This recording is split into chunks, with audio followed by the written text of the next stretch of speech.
guys, it's Sheena from Teton Raptor Center, and I'm here to give you all this week's patient update. So let's go ahead and get started. First up this week is Swainson's Hawk 425, and this adult bird was found in Idaho Falls, and we suspect that it was hit by a car since she was found near the roadway, unable to fly. She's dealing with trauma to the right shoulder region in her body, and so we actually brought her to the vet to have her looked at to make sure there wasn't a luxation, because her x-rays weren't completely clear on what was going on in that shoulder, but we did notice that there is some trauma. So right now she is in the ICU. She's eating really well, and she's on a couple of different medications. One is for anti-inflammatory, and the other is for potential nerve pain. And we're planning on moving her out of the ICU and into the PCU in just a few short days. Next up is Great Horned Owl 328, and this is the bird that was found emaciated in late March. He's since put on a lot of weight and has actually begun flight conditioning. He looks amazing out in the flight barn, and we just had to grab him up to do another weight check and to make sure that he looks healthy. But he's gonna continue flying a little bit more since he's still out of shape and gets out of breath quickly. But then once he is stronger in flight, we're gonna begin live prey testing. Here we have Red-tailed Hawk 221, and this bird is now working on flight conditioning since his radius and ulna fractures are completely healed. His flight isn't quite strong yet, so he does need to improve, but he also has started live prey testing since he has been making poor choices these days and has not been eating on his own since his arrival. So we've actually had to grab him up every day just to hand feed him, which is definitely not ideal and is definitely stressful for the bird.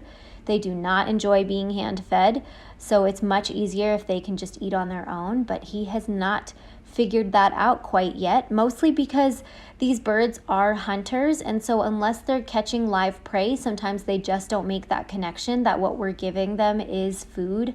And so we have been offering him some live mice, but sometimes being in captivity can be a little bit stressful for them, and then they're not as inclined to hunt under those stressful circumstances. But we're gonna keep trying.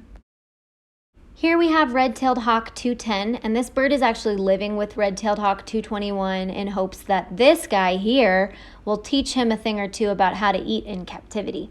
So this bird is dealing with a small wound on his leg. You can kind of see a bandage on that left leg. Once that wound heals, he'll be ready to go.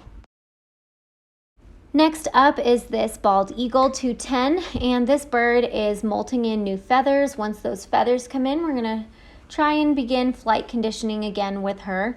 She does still have a small wound on her cere, which you can kind of see on her beak. There's like some white tape hanging out right there, and that's just to keep that wound covered. We have been replacing that bandage every few days, and it's definitely getting better every time.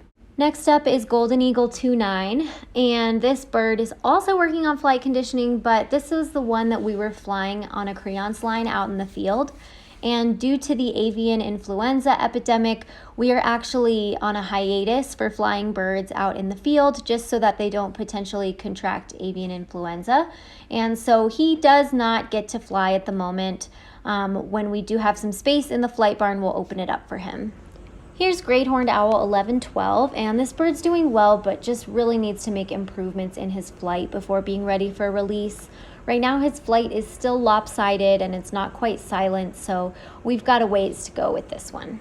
Last but not least is Golden Eagle 42, and I have great news for you guys. Her federal paperwork has finally been approved, so she is all set to move to her new home in Massachusetts to live at the Ecotarium, and we're planning on flying her out in just a couple weeks. We would like to fly her privately just to make the travel a little bit easier on her. So if you know any pilots looking to fly from Wyoming to Massachusetts, let us know. All right, that's all we've got for this week. Thank you guys so much for tuning in, and I hope you enjoyed learning more about our birds. If you want to do your part to help keep wild birds wild, check out our website at tetonraptorcenter.org where you can make a donation. Bye!